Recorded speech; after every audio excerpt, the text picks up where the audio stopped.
Today, voters lined up in Minnesota, South Dakota, and Virginia to cast their ballots, with more states to follow in the coming weeks. But with just 46 days to go, even as votes are already being cast, poll workers are being trained and ballots for overseas voters are in the mail. Right now, we are seeing something seemingly unprecedented and just downright alarming in the battleground state of Georgia. An 11th hour attempt to essentially throw the November election into total disarray.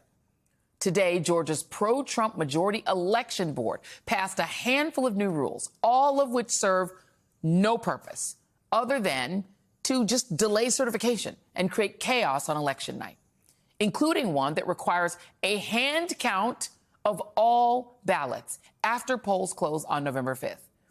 The pro-Trump members were able to approve this rule despite the fact that officials from all over the state were basically begging them not to, including Republicans like Secretary of State Brad Raffensperger and the Secretary and the State Attorney General, who said these rules, quote, very likely exceed the board's authority.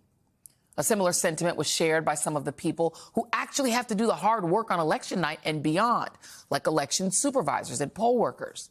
As the Washington Post reports, this rule requires the hand count to take place the night of the November election or the next day. But dozens of election officials said that would be physically impossible in all but the smallest counties. Many also said that it is far too late in the year to adopt new procedures, for which their staffs have not been trained and for which they have no funds. There's also the fact that research and practice have shown again and again that hand counting of ballots is less accurate than machine tallies, and that it can take days, weeks, or even months, depending on the size of the jurisdiction. Remember the 2020 hand-counted audit in Maricopa County, Arizona? That took more than 2 months. But perhaps that is the whole point of this last-minute rulemaking frenzy, because this race is so close that delaying certification in Georgia could potentially be enough to upend the entire election if it all comes down to which candidate obtains Georgia's crucial 16 electoral votes. And frankly, at this point, I'm pretty sure that is what Donald Trump and his cronies in Congress and on the Supreme Court are hoping for. Joining me now is Michael Steele, former RNC chairman, co-host of The Weekend right here on MSNBC, and host of the Michael Steele podcast. Lisa Rubin, MSNBC legal correspondent and Georgia political strategist, Nsé Ufot. Thank you all for being here. Lisa, I'm going to start with you because this is the thing that keeps me up at night. The fear that some of these states, and Georgia being state number one with 16 electoral votes, will simply refuse to certify the election at all. If they do that, what happens? If Georgia refuses to certify the results, then it works like a series of dominoes, Joy, from there. If the governor can't certify his state's his state's votes, then he can't send a certificate of ascertainment of the electoral votes to Congress. His electors can't meet. Theoretically, that could all end, as you just specified in your setup, without Georgia's 16 electoral votes being part of the denominator.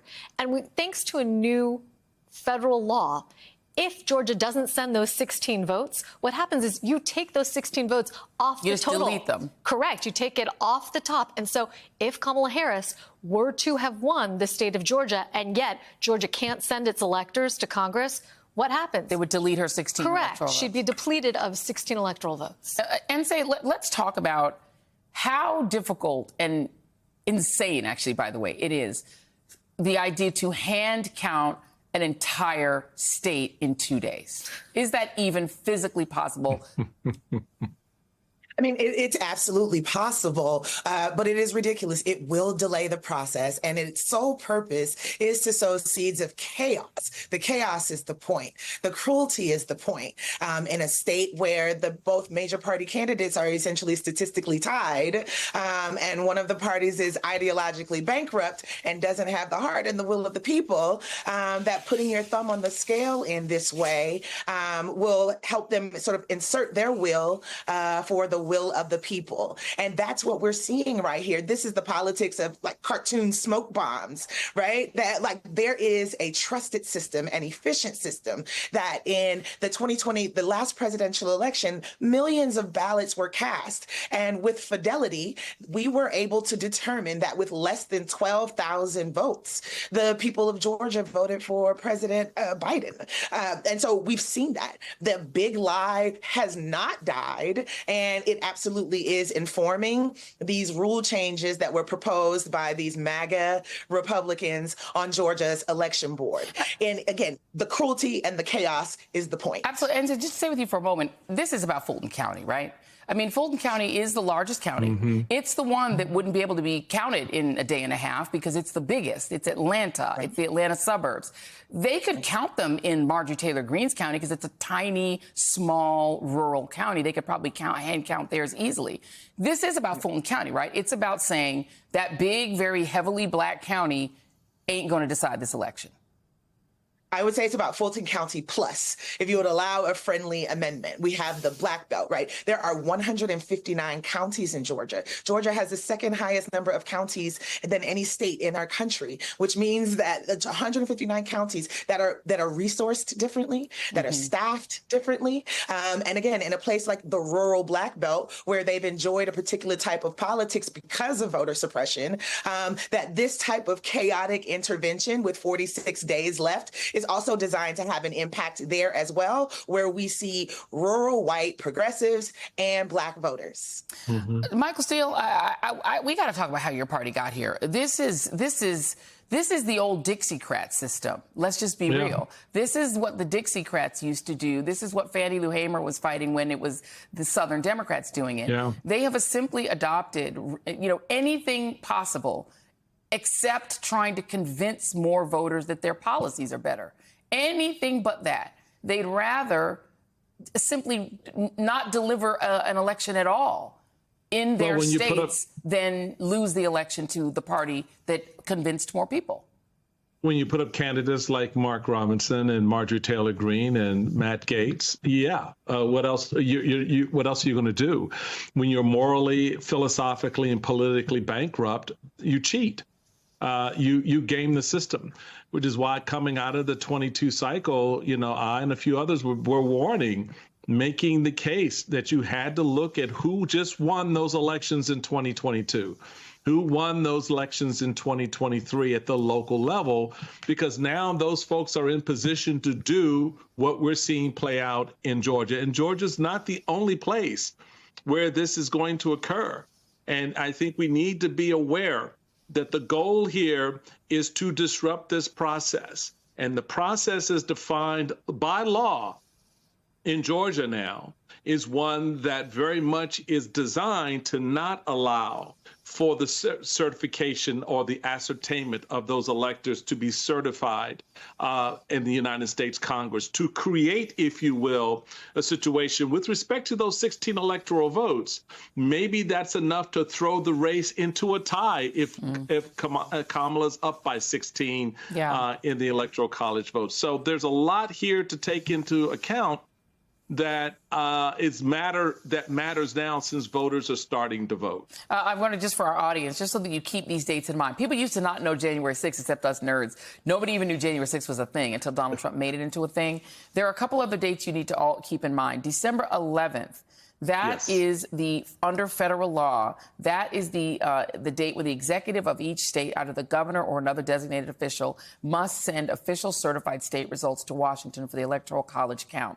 If that deadline is not met, then the law provides for an expedited appeals process. But here's the thing, Lisa, come back to you, in the courts that should be resolved before the Electoral College meets. They meet on December 17th, and how the courts rule will be considered conclusive. Here's where the problem comes in. The courts could theoretically include the Supreme Court.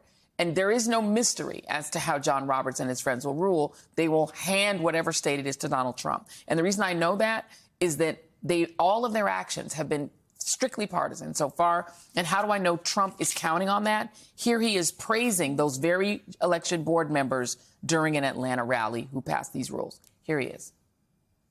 I don't know if you've heard, but the Georgia State Election Board is in a very positive way. This is a very positive thing, Marjorie. They're on fire. They're doing a great job. 3 members, Janice Johnson, Rick Jeffries, and Janelle King. 3 people are all pit bulls fighting for honesty, transparency, and victory. They're fighting. He called them out by name. He did. He's pretty proud of those folks. I want to say one thing, Joy, which is that Michael was just referring to this as having the force of law. And I want to add a friendly correction to that. It's not law. They are rules. And in fact, the reason that Secretary of State Brad Raffensperger, the Attorney General of State Chris Carr are fighting against these is because they say that these rules are, in fact, contrary to existing state election statutes and exceed the board's authority as it exists under Georgia statutory law. If they sue, though, if there's a lawsuit about this, where does this go? Which circuit? Well, right now, there is a lawsuit about 2 other rules that were passed last month. That will be tried on October 1st in a Fulton County Superior Court and then theoretically up through the Georgia state court system. But you're right to say this could end at the United States Supreme Court. And I want to read you something that Justice Kavanaugh wrote in 2022. He said, running elections statewide is extraordinarily complicated and difficult. Those elections require enormous advanced preparation by state and local officials and pose significant logistical challenges. The Supreme Court knows how difficult it is to be in the position of these county election workers that came there today. Unfortunately, what Justice Kavanaugh said that in is a case in which he is basically saying, federal courts, you stay out of it. If a state has a law that you don't like, you can't turn that over too close to an election. That Purcell principle, correct. That Purcell principle really does not apply to what the states themselves are doing, either through law or through rulemaking. So it's unclear whether or not this precedent, this Purcell principle that Attorney General Carr, Secretary of State Raffensperger are referring to as sort of the general ethos that you don't disrupt rules so close to an election, unclear whether the Supreme Court has the courage to apply that general principle it's not to the situation to me. Here. I know. You're a lawyer, so I think you're more circumspect. It's not unclear to me. I already know what John Roberts and them are going to do. He wants Republicans in power.